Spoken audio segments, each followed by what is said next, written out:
لا إله إلا هو الحي القيوم لا تأخذه سنة ولا نوم له ما في السماوات وما في الأرض من ذا الذي يشفع عنده إلا بإذنه يعلم ما بين أيديهم وما خلفهم ولا يحيطون بشيء من علمه إلا بما شاء وسع كرسيه السماوات والأرض ولا يؤوده حفظهما وهو العلي العظيم صدق الله العظيم.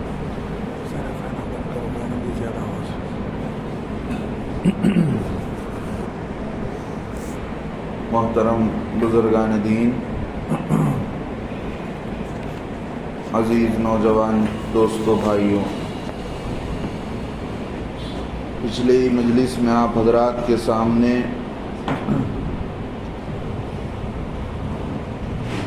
تلک الرسل جو تیسرا پارہ ہے اس کی پہلی آیت اور دوسری آیت کی تفسیر کی گئی، جس میں اللہ رب العزت نے حضرت عیسیٰ علیہ السلام کا تذکرہ فرمایا اور مطلق طور پر انبیاء علیہ السلام کا ذکر فرمایا کہ یہ رسول وہ ہیں جن کو ہم نے بعض پر فضیلت دی ہے،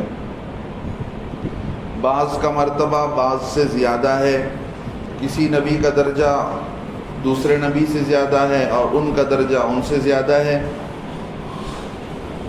اور حضرت عیسیٰ علیہ السلام کا خصوصیت سے اللہ رب العزت نے ذکر کیا، اس لیے کہ اللہ کے نبی علیہ السلام کے آنے سے پہلے حضرت عیسیٰ علیہ السلام پر یہودی بڑی تہمت لگاتے تھے اور آپ کو بہت ذلیل کرتے تھے، نعوذ باللہ زانی کہتے تھے اور ولد الزنا کہتے تھے کہ زنا سے یہ پیدا ہونے والے ہیں، اور جھوٹے الزامات لگاتے تھے۔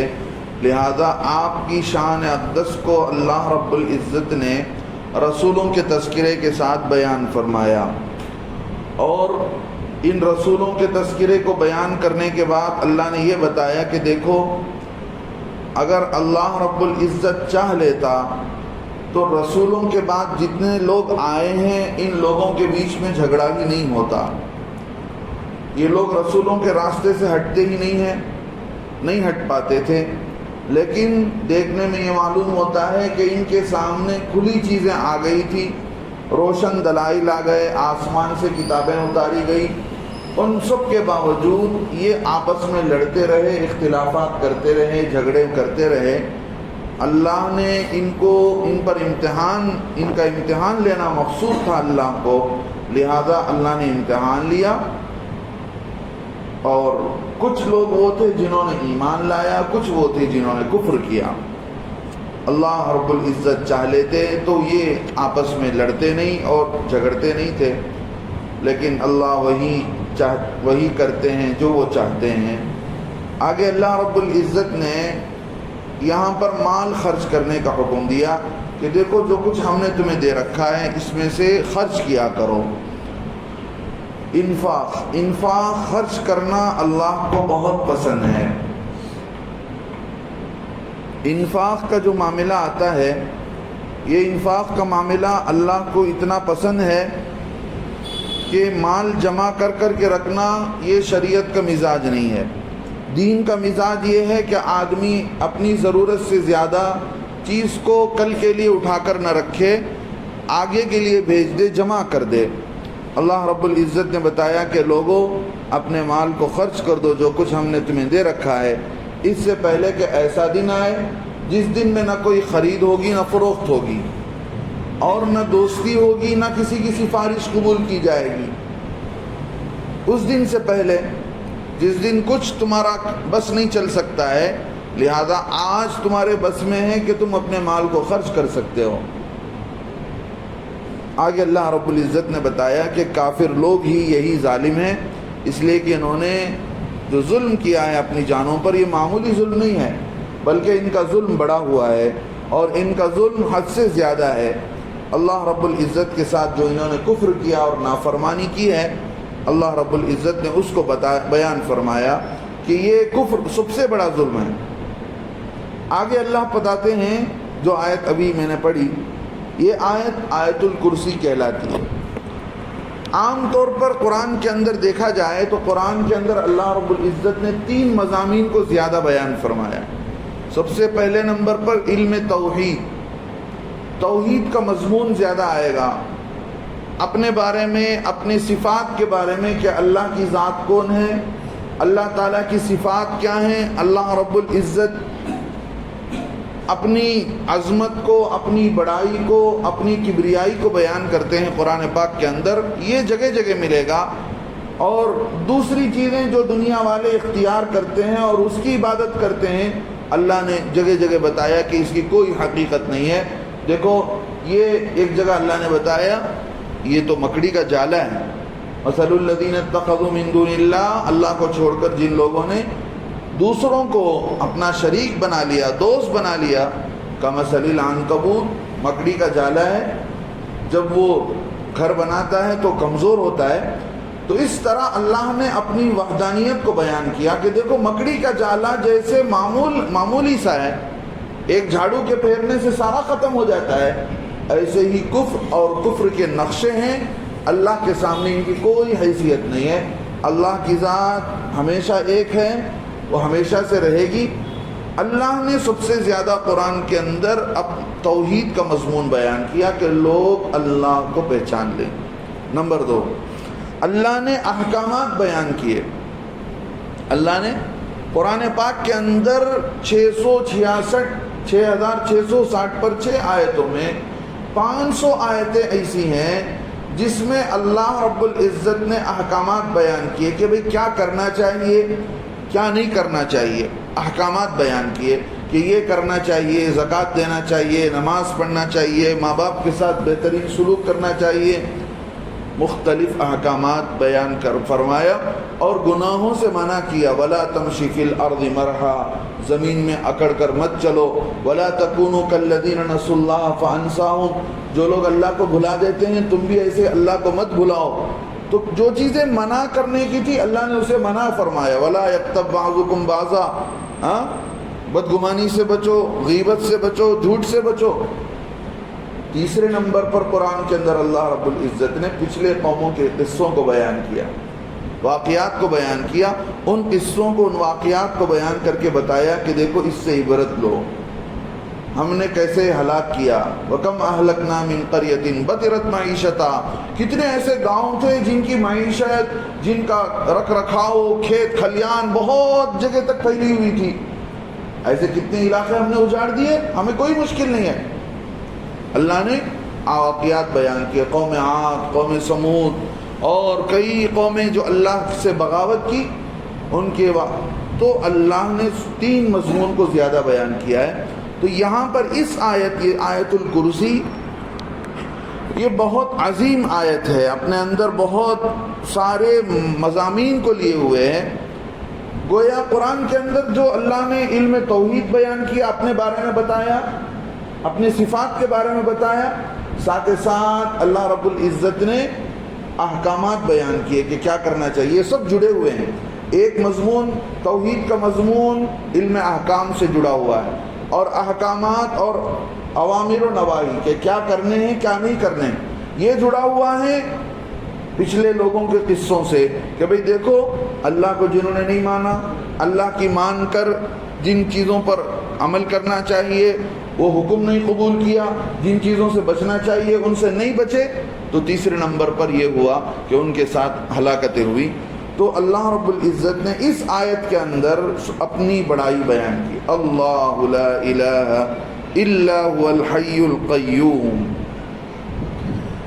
اللہ وہ ہے کہ جس کے علاوہ کوئی معبود نہیں ہے مگر وہی ہے، لا الہ الا ہو، کہ یعنی کوئی الہ کہتے ہیں ایسی ذات کو جو کسی کے بنانے سے نہ بنا ہو اور اس کا ہمیشہ رہنا لازم آتا ہے، کہ ایسی ذات جو ہمیشہ رہے اور ہمیشہ سے رہ رہی ہو اور ہمیشہ رہے اور جس کی عبادت کی جائے، اور ایسی ذات جو اپنے وجود میں کسی کی محتاج نہیں۔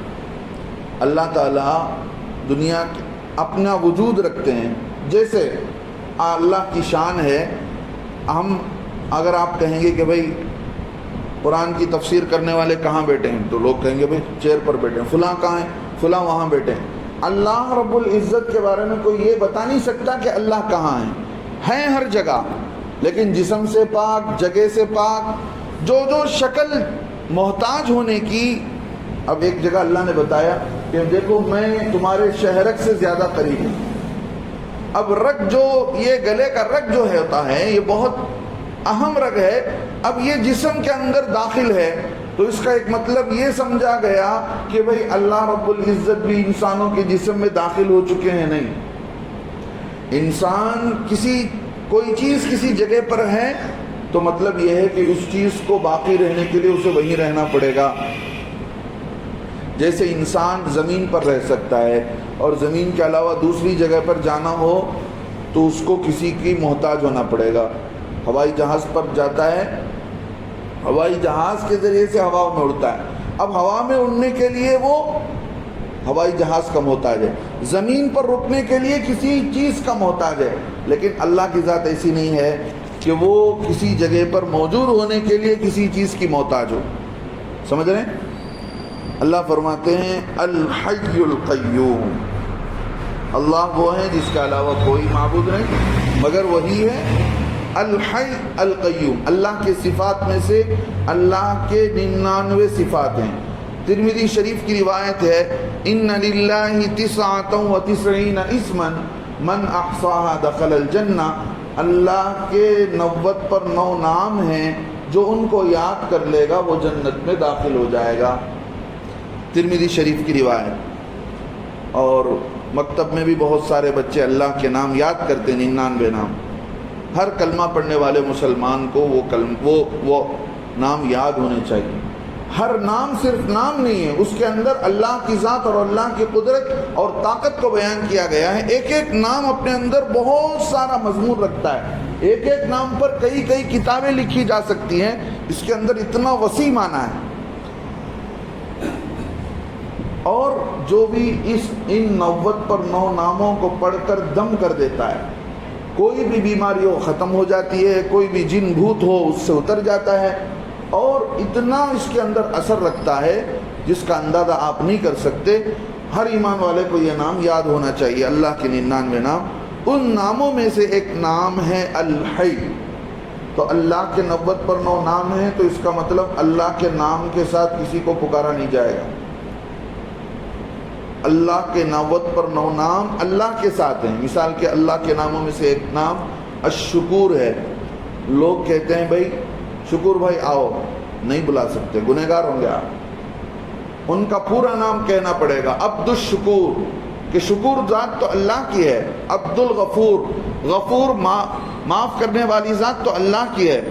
عبد الخالق، عبد العزیز۔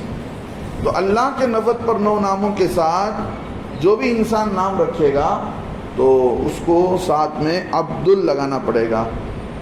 تو اللہ فرماتے ہیں وہ ذات کی جو زندہ ہے، الحی۔ ہم بھی زندہ ہیں لیکن ہماری زندگی، ہم زندہ رہنے میں محتاج ہیں۔ جب تک ہماری طبیعت میں بشاشت ہے ہم زندہ رہتے ہیں۔ اللہ کے نبی نے فرمایا نیند جو ہے وہ موت کی بہن ہے۔ جب تک طبیعت میں فریشنس ہے ہم زندہ ہوتے ہیں، اور جیسے ہی طبیعت میں تھکان آتی ہے ہم سو جاتے ہیں۔ گویا ہم اپنے طور پر، ہم اپنے بذات خود آٹومیٹکلی طور پر ہم زندہ نہیں رہ سکتے۔ جب تک طبیعت میں تسلی، یعنی طبیعت جو ہے تھکان سے دور ہے، تو جاگ رہے ہوتے ہیں۔ لیکن اللہ کی ذات ایسی نہیں. اللہ کی ذات ہمیشہ سے زندہ ہے، ذرا برابر اس کے جاگنے میں، اس کے زندہ ہونے میں ذرہ برابر کوئی کمی اور نقصان نہیں آ سکتی. کیوں؟ اب القیوم کا لفظ جو سنیں گے تو اس سے معلوم ہو جائے گا. القیوم کا لفظ یہ بتاتا ہے کہ سب کا تھامنے والا، سب کو تھامنے والا. سب کے مطلب جتنا کچھ دنیا کے اندر ہمیں نظر آتا ہے، جو کچھ چیزیں نظر آتی ہیں مخلوقات میں، انسان، جنات، جانور، دنیا کا سارا نظام اللہ رب العزت اس کو تھامے ہوئے ہیں اور اللہ کے کنٹرول میں ہے. تو معلوم یہ ہوا کہ اللہ رب العزت جب ساری دنیا کے نظام کو سنبھالے ہوئے ہیں تو اس نظام کو سنبھالنے والا ہمیشہ زندہ رہے، نہ اسے ذرا برابر اونگ آئے، نہ ذرا برابر اسے نیند آئے. سمجھ رہے ہیں؟ نیند آنا اور اونگ آنا کمزوری کی نشانی ہے، اور کمزوری یہ انسان کے ساتھ اس کا تعلق ہے، مخلوق کے ساتھ اس کا تعلق ہے. خالق جس نے انسان کو پیدا کیا وہ کبھی بھی کمزور نہیں ہو سکتا. لہذا اسی لیے اللہ نے فرمایا کہ اللہ زندہ بھی ہیں اور القیوم سب کو تھامے ہوئے ہیں. اللہ کے نبی علیہ السلام کی دعاؤں میں بھی آتا ہے یا حی یا قیوم.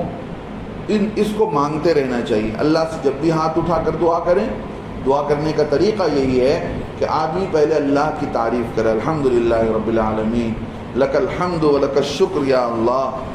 تو اللہ کی تعریف کرے، وَإِلَٰهُكُمْ إِلَٰهٌ وَاحِدٌ لَا إِلَٰهَ إِلَّا هُوَ الرَّحْمَٰنُ الرَّحِيمُ یا حی یا قیوم برحمتک نستغیث. سیدھے لوگ درود شروع کر دیتے ہیں. دعا کو درود سے نہیں شروع کرنا چاہیے.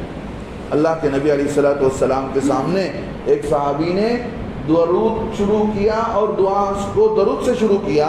اللہ کے نبی نے فرمایا عجلتا، تو نے جلدی کیا ہے.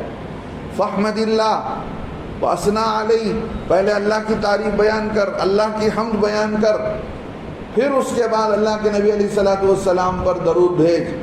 پھر جو کچھ مانگنا ہے تو اپنے اللہ سے مانگ. پھر جب تو دعا ختم کرے تو اللہ پر حمد کرتے ہوئے، اللہ کے نبی علیہ السلام پر درود بھیجتے ہوئے ختم کر. امید ہے کہ تیری دعا اللہ قبول کر لیں گے. تو یہاں تو دعا کا مضمون نہیں ہے، لیکن الحی القیوم یہ بہت وزن ہے. اسی لیے لکھا ہے کتابوں کے اندر، حضرت سلیمان علیہ السلام کو پتہ چلا تھا، لمبا قصہ ہے، ایک پرندے نے آ کر بتایا کہ میں اڑتے اڑتے فلاں علاقے میں چلا گیا، وہاں جا کر میں نے دیکھا کہ ایک عورت ہے جس کی حکومت قائم ہے، وہاں کے لوگ سورج کی پوجا کرتے ہیں، لہذا اللہ وہ چلی آئی تھی. حضرت سلیمان علیہ السلام نے خط لکھا تھا، بلقیس جس کا نام ہے، وہ یمن سے چل کر آ رہی تھی. تو اس کے بیچ میں حضرت سلیمان علیہ السلام نے اپنے رہنے والے جنات میں سے ایک جن سے کہا کہ جو بلقیس کا تخت ہے وہ تو یہاں لے کر آ. اس میں سے ایک جن نے کہا انا آتیک بہ قبل ان تقوم من مقامک، وہ عرش، وہ اس کے تخت کو میں اس وقت تک لے کر آ سکتا ہوں جب تک کہ آپ اپنی جگہ سے اٹھیں گے نہیں. یعنی ایک آدمی کو اپنی جگہ سے اٹھنے میں کتنی دیر لگتی ہے، اس سے پہلے میں لے کر آ سکتا ہوں. لیکن اللہ فرماتے ہیں جس کو ہم نے اپنا خاص علم دیا تھا اس نے کہا قبل ان یرتد الیک طرفک، آپ کے پلک جھپکنے کے برابر میں یہاں لا کر رکھ دوں گا. اس کو اسم اعظم آتا تھا. اسم اعظم وہ نام ہے جس کے بارے میں بتایا گیا اذا دعی بہ اجاب. اسم اعظم پڑھ کر جو آدمی دعا پڑھتا ہے اللہ اس کی دعا قبول کرتے ہیں. وَإِذَا سُئِلَ بِهِ آتا، جو اسم اعظم پڑھ کر اللہ سے مانگتا ہے اس کو وہ چیز دی جاتی ہے. تو ایک روایت میں یہ ہے کہ وہ فرشتہ، وہ جن جو لے کر آیا تھا، اس نے یہ ورد کیا تھا یا حی یا قیوم. اب اللہ خود بتاتے ہیں، آگے چلیں گے. اللہ فرماتے ہیں لا تأخذه سنة ولا نوم، وہ ذات اللہ کی ایسی ہے جس کو نہ اونگ آ سکتی ہے نہ ہی نیند آ سکتی ہے. جیسے میں نے کہا کہ ساری دنیا کے نظام کو تھامنے والی ذات اللہ کی ہے،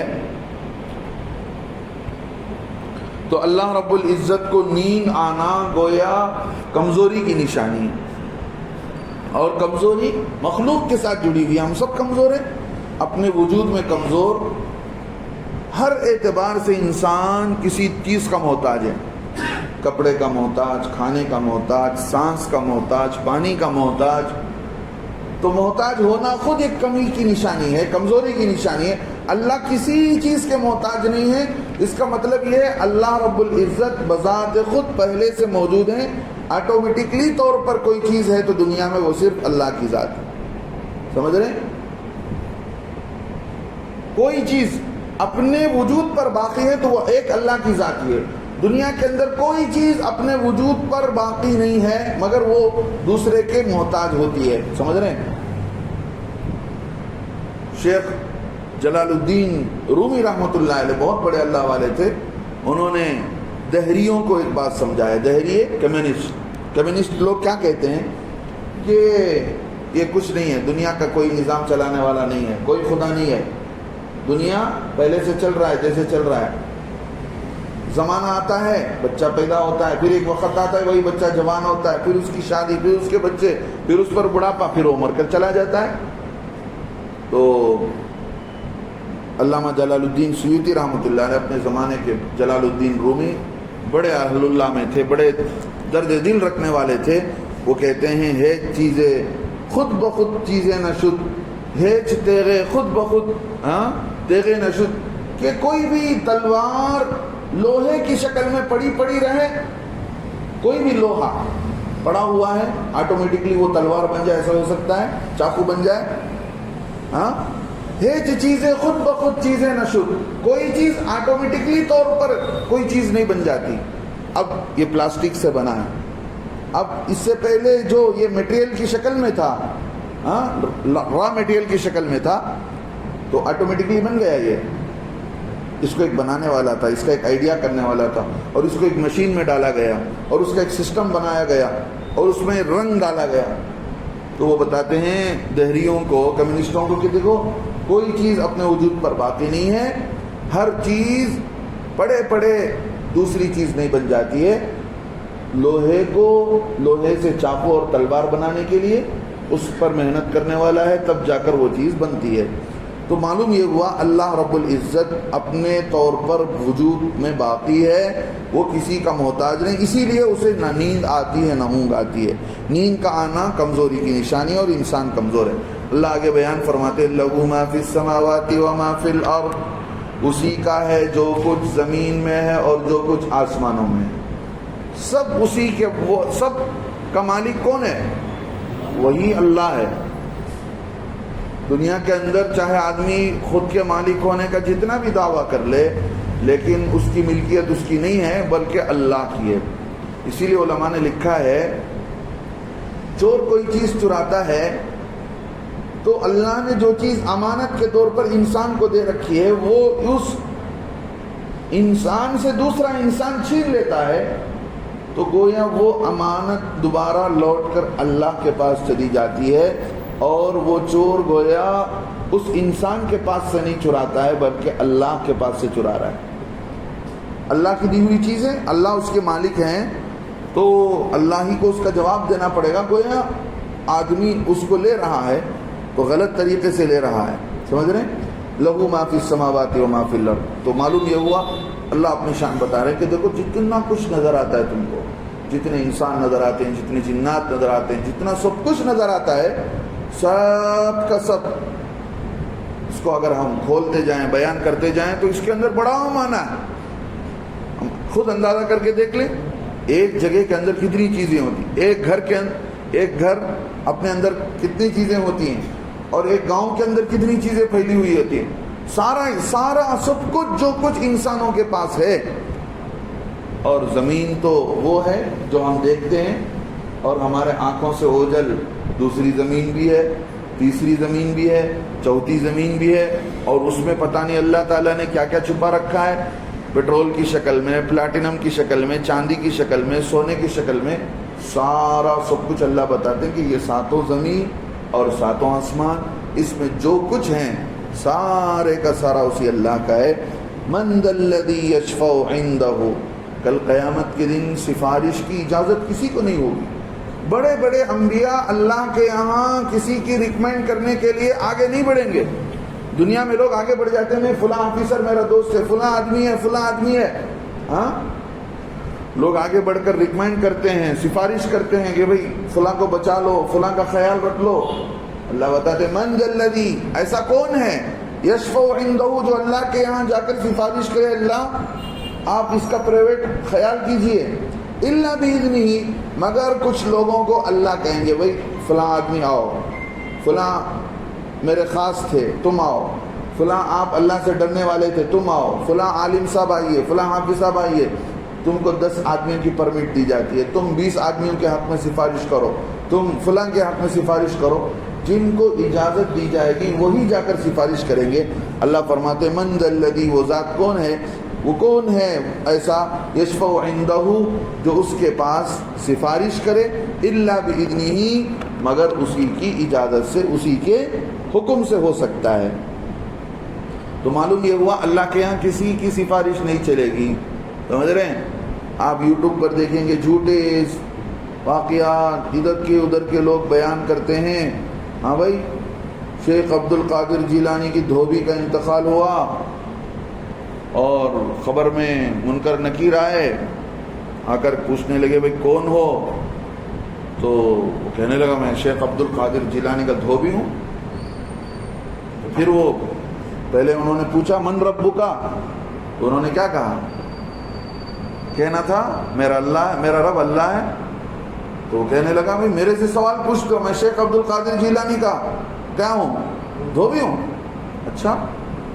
اب پھر فرشتے پوچھنے لگے من نبیو کا، تمہارے نبی کون ہیں، کس کے پیچھے چلتے تھے دنیا میں. ارے ابھی تو میں بتایا میں شیخ عبد القادر جیلانی کا دھوبی ہوں. پھر تیسری مرتبہ وہ پوچھنے لگے ہاں وما دینوں کا، کیا طریقے پہ چلتے تھے، کون سا تھا تمہارا دین. تو پھر بھی وہی ریپیٹ کرنے لگا. اب سارے لوگ بیٹھ کر سبحان اللہ الحمدللہ انا للہ. ہاں بھائی، اللہ بتاتے ہیں دیکھو یہ چیز نہیں چلے گی. اللہ کے نبی صلی اللہ علیہ وسلم نے بتایا اے فاطمہ انقذی نفسکی، اپنے آپ کو خود بچا لینا آگ سے، میں تجھے بچا نہیں سکتا ہوں. کتنا بڑا دھوکہ دیا جا رہا ہوں لوگوں کو، جھوٹے قصے سنا کر، من گھڑت باتیں سنا کر. ہاں، آج کل لوگ دیکھتے ہیں یہاں بیٹھ کر دین کی بات سننا مسجد میں بیٹھ کر بہت مشکل ہوتا ہے. یوٹیوب پر ایسی غلط سلط باتیں دیکھ کر عقیدہ بگاڑ لیتے ہیں. ایک قصہ دیکھ رہا تھا میں، ایک ویڈیو، اس میں ایک مول صاحب کہتے ہیں بھائی نوح علیہ السلام کی کشتی کو شیخ عبد القادر جیلانی نے بچا لیا. اللہ اکبر. کہاں زمانہ نوح علیہ السلام کا، کہاں زمانہ شیخ. اندھے بنے ہوئے لوگ. قرآن کیسی کتاب ہے، قرآن جیسی کتاب رہ کر بھی آج امت قرآن سے قریب آنے کے لیے، قرآن کی باتیں سننے کے لیے تیار نہیں. جھوٹی سچی باتیں، ادھر ادھر کی باتیں. اللہ اپنی صفات کو، اپنی شان کو بیان کر رہے ہیں. دیکھو کسی کی سفارش نہیں قبول کی جائے گی. اللہ رب العزت سارے امت مسلمہ کے ایمان کی حفاظت فرمائے. ہاں، ایمان سب سے بنیادی چیز ہے.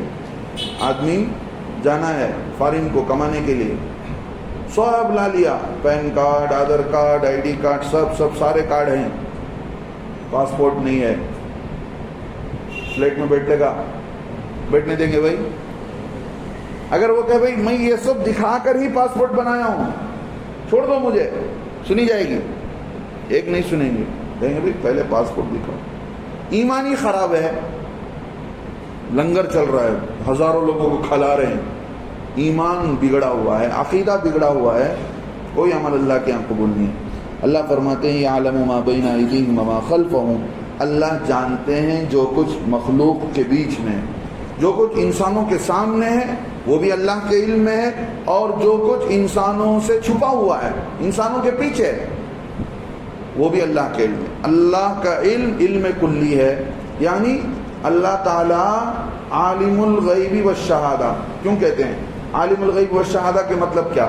عالم الغیب والشہادہ کا مطلب یہی ہے کہ جو انسانوں کے آنکھوں سے دور ہے وہ بھی اس کے علم میں ہے، جو انسانوں کے آنکھوں کے سامنے ہے وہ بھی اس کے علم میں ہے.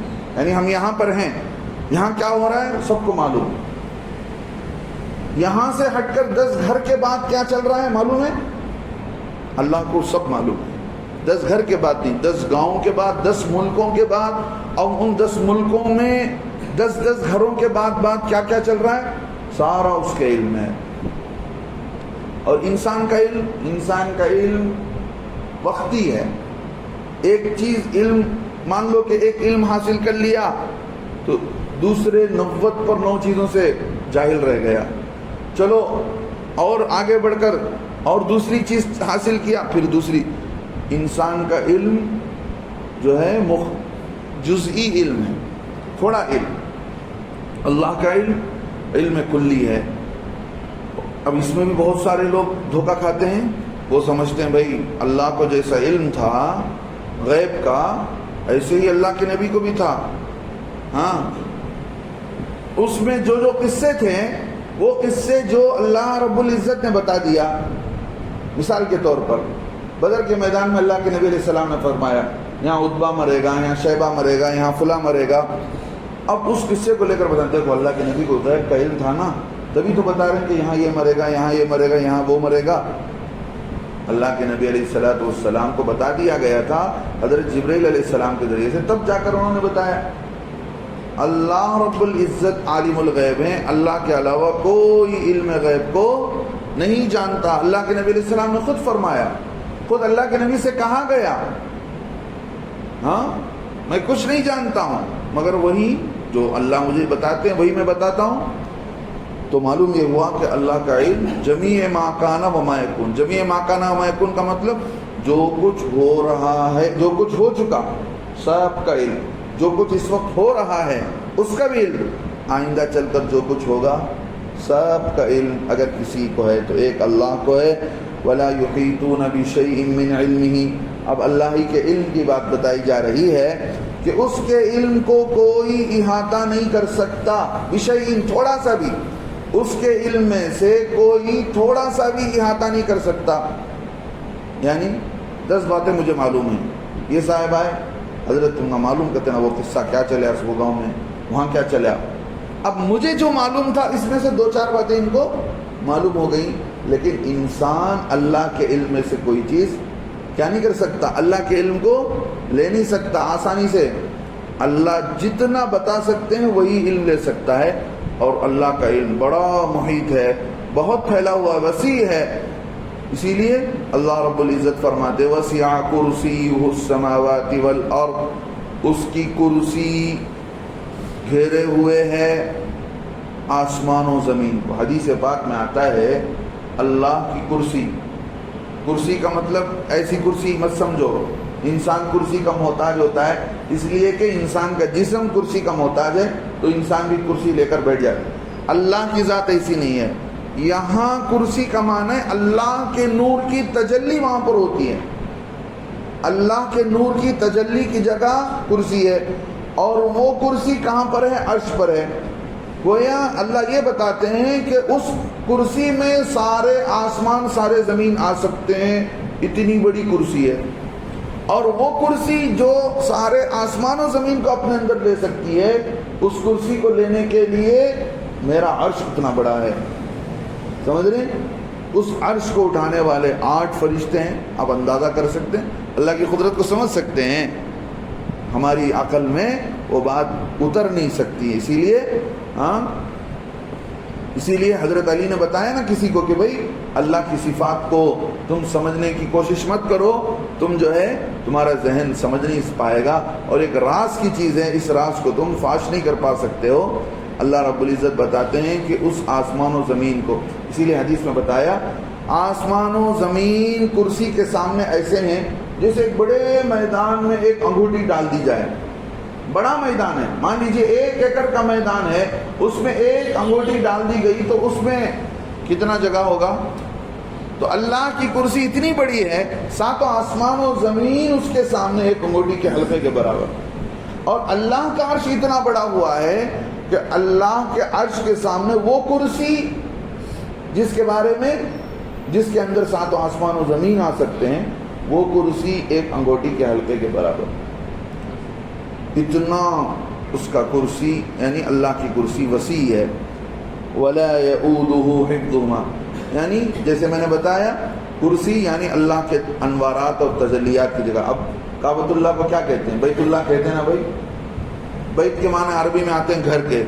اللہ کا گھر، کیا وہاں اللہ رہتے ہیں؟ اللہ کے انوارات اور تجلیات کا ظہور ہوتا رہتا ہے. اللہ ہر جگہ موجود ہیں، لیکن سمجھ رہے بیت اللہ جیسے کہا جاتا ہے اور اس کے اوپر بیت المعمور ہے. جیسے بیت اللہ کا طواف انسان کرتے ہیں، ایسے بیت المعمور قرآن کے اندر بتایا گیا اس کے طواف کون کرتے ہیں؟ فرشتے کرتے ہیں. وہ گویا اللہ کے انوارات کی تجلی عرش سے ہوتے ہوئے کرسی پر آتی ہے اور کرسی سے ہوتے ہوئے بیت المعمور، پھر اس کا کچھ حصہ بیت اللہ پر اترتا ہے. سمجھ رہے ہیں؟ آگے بتایا وَلَا يَؤُودُهُ حِفْظُهُمَا، اللہ رب العزت کو ان دونوں کی حفاظت کرنا گراں بار نہیں ہوتا. یعنی آسمان و زمین کی حفاظت اور اس کی نگہبانی اور اس کو تھامے رکھنا یہ اللہ کے لیے کوئی مشکل نہیں ہے، کوئی مشکل نہیں معلوم ہوتا. وَهُوَ الْعَلِيُّ الْعَظِيمُ، وہ ذات بہت بلند ہے اور بہت بڑی ہے. اب سوچ کر دیکھیے ایک آیت، اس کی اتنی فضیلت آئی ہے آیت الکرسی کی. اللہ کے نبی صلی اللہ علیہ وسلم نے فرمایا جو شخص ہر نماز کے بعد آیت الکرسی پڑھتا ہے اس کی موت کے بعد اس کے اور جنت کے بیچ میں صرف موت کا فرق ہوتا ہے. سمجھ رہے ہیں؟ اس کے اور اس کے موت کے بیچ میں صرف جنت کا فرق ہوتا ہے. تو یہ کون؟ یہ وہ آدمی جو پابندی سے نماز بھی پڑھتا ہو. صرف یہ نہیں کہ بھئی ہر وقت آتا ہے تکبیر اولا بھی فوت ہو جاتی ہے، کبھی 2 رکعت چلی جاتی ہے، کبھی 1 رکعت چلی جاتی ہے، صرف آیت الکرسی پڑھ لیتا ہے. تکبیر اولا کا بھی اہتمام کرتا ہو، جماعت کا بھی اہتمام کرتا ہو، امام صاحب کے پیچھے مسجد میں آ کر پڑھتا ہو، ساتھ ساتھ یہ پڑھتا ہے، تو اس کے لیے فضیلت بتائی گئی. بہت سارے لوگ دھوکہ کھا جاتے ہیں، صرف ایک عمل چھوٹا سا عمل کر لیتے ہیں، جو اصل عمل ہے اسے چھوڑ دیتے ہیں. اللہ کے نبی صلی اللہ علیہ وسلم نے فرمایا، حضرت ابی بن کعب رضی اللہ عنہ اللہ کے نبی علیہ السلام کے سامنے آ کر قصہ بیان کرنے لگے. اللہ کے نبی علیہ السلام میرے پاس کھجور کی بوری تھی، دیکھتا ہوں اس بوری میں سے تھوڑا تھوڑا کھجور غائب ہو رہا ہے. ایک دن غائب ہوا، دوسرے دن میں رات میں جاگا دیکھوں کہ کون چور آتا ہے. میں نے دیکھا ایک جوان جانور انسانوں کی شکل کا آیا، میں نے سلام کیا. سلام کرنے کے بعد اس نے جواب دیا. میں نے کہا تم جن ہو؟ اس نے کہا ہاں. اس کے ہاتھ ایسے تھے جیسے کتے کے پیر ہوتے ہیں. پھر اس نے کہا، میں نے کہا کہ بھئی تم جناتوں کی ایسی ہی شکل ہوتی ہے؟ اس نے کہا ہاں، اور میں جنات میں بڑا طاقتور جن ہوں. اور اس نے یہ کہا، یہ کہنے کے بعد جو ہے پھر اس نے کہا کہ بھلا تم میری چیز کیوں چراتے ہو؟ حضرت ابی بن کعب نے پوچھا میرا کھجور کیوں چراتے ہو؟ کتنا چالاک ہے شیطان، بڑا چالاک. سمجھ رہے ہیں؟ شیطان بھی جنات ہی کی قسم ہے. تو شیطان جیسے چالاک ہے، وہ چور جن کیا کہنے لگا حضرت ابی بن کعب سے، تم ایمان والے ہو، تم کو صدقہ کرنا بہت پسند ہے، تو تمہارا صدقہ جیسے دوسروں کو جاتا ہے تو میں کیوں نہیں کھا سکتا؟ ہاں، چرا کر کھا رہا ہے. کیا بول رہے بھائی؟ تمہارا صدقہ میں کیوں نہیں کھا سکتا ہوں؟ تو یہ بات کہنے لگا. پھر انہوں نے پوچھا کہ بھئی تمہارے شر سے، تمہاری برائی سے بچنے کے لیے کیا کرنا چاہیے؟ اس نے کہا آیت الکرسی. کیا کرو؟ آیت الکرسی پڑھو. 3-4 واقعات ہیں ایسے. رات میں آ کر چوری ہوئی، حضرت ابو ایوب انصاری کا بھی واقعہ ہے اور دوسرے صحابی کا بھی واقعہ ہے. صبح کو اللہ کے نبی علیہ السلام کی خدمت میں جا کر اللہ کے نبی علیہ السلام سے سارا قصہ بیان کرنے لگے. اللہ کے نبی علیہ السلام نے فرمایا اس نے سچ کہا لیکن وہ جھوٹا ہے. جھوٹا ہے، ہمیشہ جھوٹ بات کہتا ہے، لیکن یہ ایک بات کیا کر دیا؟ سچی بات بتا دیا. تو آیت الکرسی یاد ہونا چاہیے ہر ایمان والے کو. اس کی بڑی فضیلت آئی ہے. اگلی مجلس میں اس کے احکامات اور اس کی فضیلت بیان کی جائے گی. اللہ سے دعا ہے اللہ تعالیٰ قرآن کی عظمت اور قرآن کی اہمیت ہمارے دلوں کے اندر اجاگر فرمائے اور قرآن کی مطالب کو، قرآن کو